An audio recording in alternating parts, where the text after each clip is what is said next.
तो देखते हैं कर्नाटक का पहला वार जो 1746 से 1748 तक चला था। तो ऐसा कहते हैं कि ये ऑस्ट्रिया में 1740 में जो उत्तराधिकार का युद्ध था उसका परिणाम था। तो लेकिन तात्कालिक कारण जो था वो ये था कि अंग्रेज़ों ने फ्रांस के कुछ जलबेड़ों को कैप्चर कर लिया हुआ था। अब देखिए, जैसा कि आपको पता ही है कि मुग़ल सत्ता की कमज़ोरी का फ़ायदा उठा के ये अपने राजनीतिक पॉलिटिकल इंटरेस्ट लेने लगे थे और अपनी महत्वाकांक्षा को पूर्ण करना चाहते थे। और आपको ये भी पता है कि जैसे जैसे औरंगज़ेब के बाद जैसे जैसे मुग़ल सत्ता कमज़ोर होती गई, ये दक्षिण में साउथ में छोटे छोटे शासकों ने अपने आप को स्वतंत्र शासक घोषित करना शुरू कर दिया और इनमें भी आपस में कॉन्फ्लिक्ट्स होते रहते थे।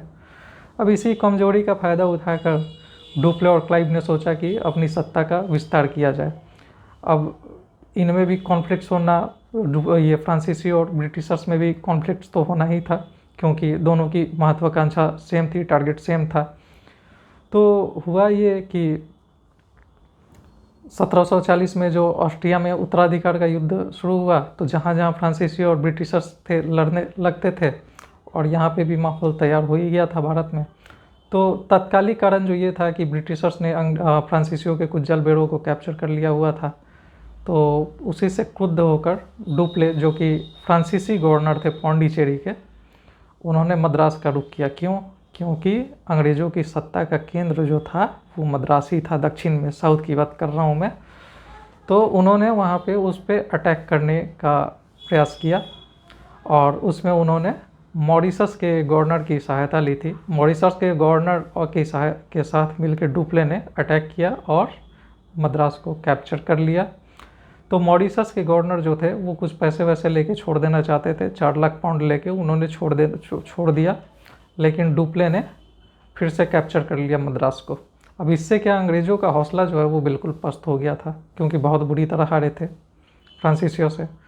तो अंग्रेज़ों के पास कोई ऑप्शन था नहीं, तो वो कर्नाटक के जो नवाब थे उस समय, तत्कालीन नवाब थे, तो नवाब अनवरुद्दीन, उनके पास गए वो हेल्प के लिए। अब ये अनवरुद्दीन जो थे नवाब, ये भी परेशान थे, इनके कॉन्फ्लिक्ट्स थे। इन्होंने दोनों को आदेश दिया कि दोनों लोग लड़ाई वगैरह बंद करो भैया, लेकिन दोनों माने नहीं। उल्टा डुप्ले ने क्या किया कि नवाब अनवरुद्दीन से कहा कि देखिए, हम जो भी लूट रहे हैं वो आप ही के लिए लूट रहे हैं और मद्रास जो कैप्चर कर रहे हैं वो भी आप ही के लिए कर रहे हैं, वो दोनों हम आपको हैंड ओवर कर देंगे। अब इससे नवाब शांत हो गया। डुप्ले ने कैप्चर तो कर लिया, मद्रास को अंग्रेज़ों से छीन लिया, और अंग्रेज़ जो गए थे अनवरुद्दीन के पास हेल्प के लिए, उसको तो झांसा दे के डुप्ले ने अपने फेवर में कर लिया। अब हुआ ये कि जीतने के बाद डुप्ले ने अनवरुद्दीन को न पैसे दिए न मद्रास दिया। अब नवाब तो नवाब थे, उनके सेंटिमेंट में लग गई बात, तो उन्होंने सोचा कि अटैक करते हैं। 10,000 सिपाही भेज दिए उन्होंने डुप्ले के अगेंस्ट। डुप्ले के पास उस समय 930 सिपाही थे, 930। यानी आप सोचिए कि 930 सिपाही थे डुप्ले के पास, और उसके कैप्टन थे कैप्टन पैराडाइज, और इधर नवाब ने जो सेना भेजी थी उनके सिपाहियों की संख्या थी 10,000। लेकिन फिर भी कैप्टन पैराडाइज ने बहुत ही आसानी से नवाब की सेना को हरा दिया। तो जब नवाब की सेना को हरा दिया तो इससे एक बात तो पता चल गई कि ये जो भारतीय छोटे मोटे शासक हैं, इनके सैनिक जो हैं ये ट्रेंड नहीं है, इनमें कुशलता नहीं है, किसी तरह की योग्यता नहीं है, ये डिसिप्लिन नहीं है। पोल खुल गई, क्योंकि देखिए संख्या में 10 गुना से भी ज़्यादा थे नवाब के सैनिक, फिर भी बहुत आसानी से इनको हरा दिया, तो पोल खुल गई। जो कर्नाटक का फर्स्ट वार है वो भारतीय राजनीति से डायरेक्टली जुड़ा हुआ तो नहीं है, लेकिन इन्होंने भारतीय राजाओं की, जो है नवाबों की, छोटे मोटे क्षेत्रीय शासकों की पोल खोल दी थी कि इनके पास मतलब सिर्फ दिखावे की सेना है, इनके पास कोई कैपेसिटी वगैरह नहीं है, कुशलता नहीं है, क्षमता वगैरह नहीं है। अब इससे क्या हुआ कि फ्रांसीसियों और अंग्रेज़ों का मनोबल इससे और बढ़ गया था कि चलो और कैप्चर करते हैं। लेकिन देखिए, इधर दूसरी तरफ जो ऑस्ट्रिया में उत्तराधिकार का युद्ध शुरू हुआ था 1740 में, वो एक्स ला चैपेल की संधि से समाप्त हो गया। अब उधर क्योंकि जैसा कि मैंने पहले भी कहा कि ये जो भारत में अंग्रेज़ और फ्रांसीसी के कॉन्फ्लिक्ट्स थे वो ऑस्ट्रिया के उत्तराधिकार के युद्ध का विस्तार था। तो अब क्योंकि वो जो है उत्तराधिकार का युद्ध 1748 में एक्स ला चैपेल की संधि से समाप्त हो गया था, तो ऑब्वियसली यहाँ भी अंग्रेज़ और फ्रांसीसी जो हैं वो शांत हो गए थे। और फ्रांसीसियों ने अंग्रेज़ों को मद्रास वापस लौटा दिया और फाइनली जो है एक्स-ला-सैपिल की संधि से कर्नाटक का जो है फर्स्ट वॉर समाप्त हो गया।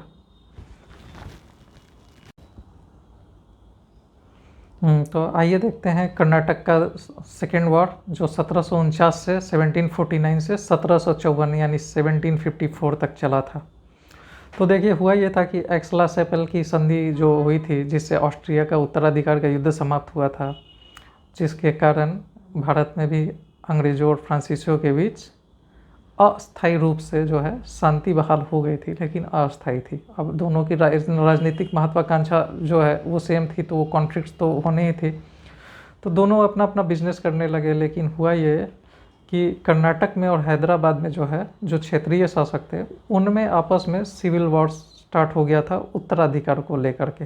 जैसे एग्जाम्पल के लिए, जैसा कि मैंने बताया अभी, जो कर्नाटक के नवाब थे अनवरुद्दीन, उसके विरोधी जो थे, उसके अगेंस्ट वाली पार्टी थी, वो चंदा साहब नाम के किसी नवाब को गद्दी पे बिठाना चाहती थी।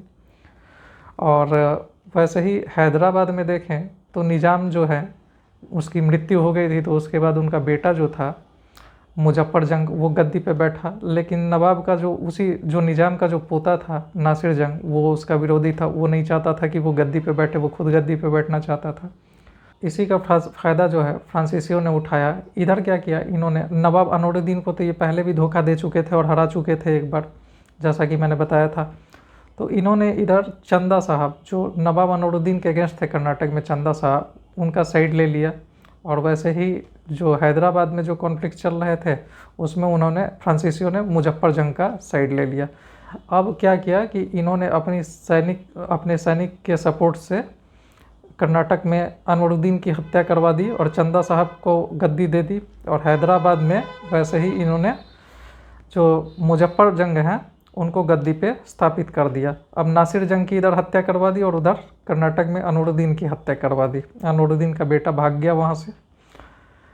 तो अब इससे अंग्रेज़ बहुत डर गए। अब देखिए, क्योंकि दोनों जो शासक जो है फ्रांसीसियों की सहायता से ही बने थे, तो अब ऑब्वियस है कि इन्हें काफ़ी बेनिफिट भी मिलेगा, फ्रांसीसियों को इनसे काफ़ी बेनिफिट भी मिलेगा। तो कई जगह की गवर्नरी मिल गई इन्हें, काफ़ी पैसा मिला और कई तरह के परमिशंस और छूट वगैरह मिल गई इनको।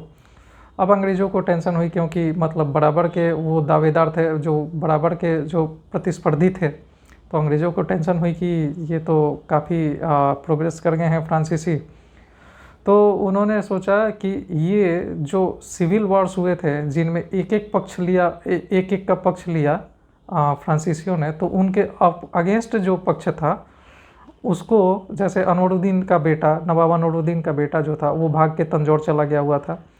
तो अंग्रेज़ों ने सोचा कि अब हम इसका पक्ष लेते हैं। अब इधर अनवरुद्दीन का बेटा भी चाहता था कि अंग्रेज़ों का मुझे सपोर्ट मिले, तो लेकिन इधर चंदा साहब जो थे वो चाहते थे कि अनवरुद्दीन के बेटे को भी समाप्त कर दिया जाए। तो उन्होंने अटैक करने की सोची फ्रांसीसियों के साथ मिलके, लेकिन अंग्रेज़ों ने इनका अनवरुद्दीन के बेटे का सपोर्ट किया और ये जो है फ्रांसीसी सेना और चंदा साहब जो है तंजौर पे कैप्चर नहीं कर पाए, क्योंकि अंग्रेज़ ने प्रोटेक्शन दिया हुआ था अनवरुद्दीन के बेटे को, कैप्चर नहीं कर पाए।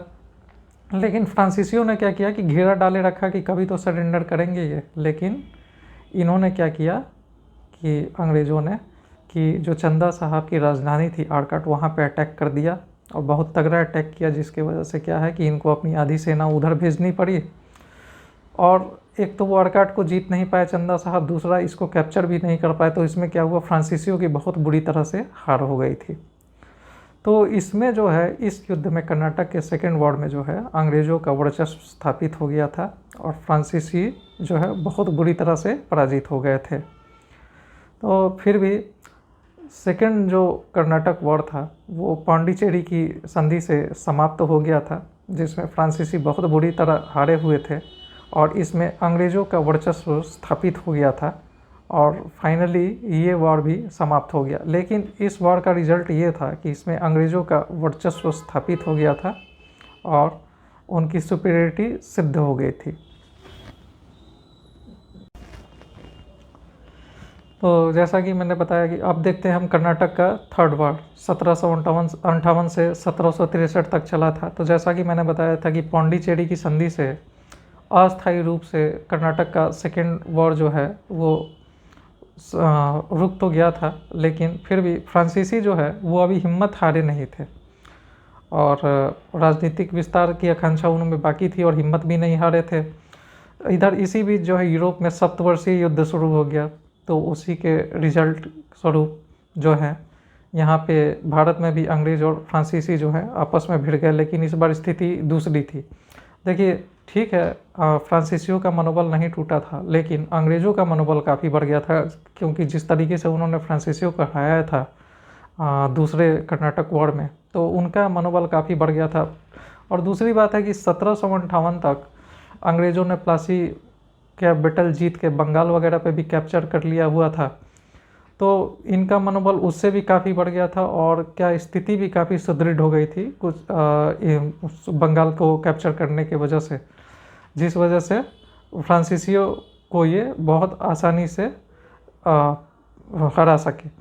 1760 में वांडीवास का जो युद्ध हुआ था, जिसमें अंग्रेज़ों ने फ्रांसीसियों को बहुत बुरी तरीके से हराया, और फाइनली जब यूरोप में सप्तवर्षीय युद्ध समाप्त हुआ, तो भारत में भी अंग्रेज और फ्रांसीसी यूरोप में जो सप्तवर्षीय युद्ध समाप्त हुआ था वो पेरिस की संधि से समाप्त हुआ था, जिसका रिजल्ट था कि भारत में भी अंग्रेज और फ्रांसीसी शांत हो गए।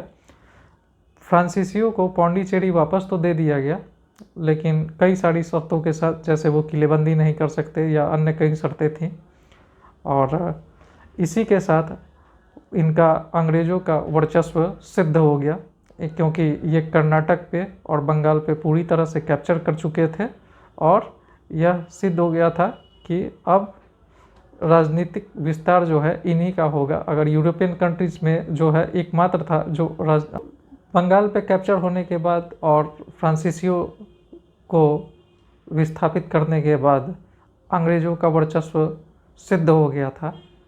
अब इसी के साथ अब हम आगे देखेंगे। तो फाइनली जो है पेरिस की संधि में जो फ्रांसीसियों को पौंडीचेरी दे तो दी गई थी, लेकिन काफ़ी सारी शर्तें भी थी उनके साथ कि वो किलेबंदी नहीं कर सकते वगैरह। लेकिन इधर जो है फ्रांसीसियों को हराने के बाद और बंगाल पे कैप्चर करने के बाद अंग्रेज़ों का वर्चस्व जो है वो सिद्ध हो चुका था और फ्रांसीसी जो है वो एलिमिनेट हो चुके थे। तो ये था कर्नाटक का third war. Thank you so much. अब हम आगे देखेंगे प्लासी से बक्सर तक। All the best for your exams. Subscribe कीजिए क्विक कैप्चर को, और बहुत बहुत धन्यवाद आपका समय देने के लिए। धन्यवाद।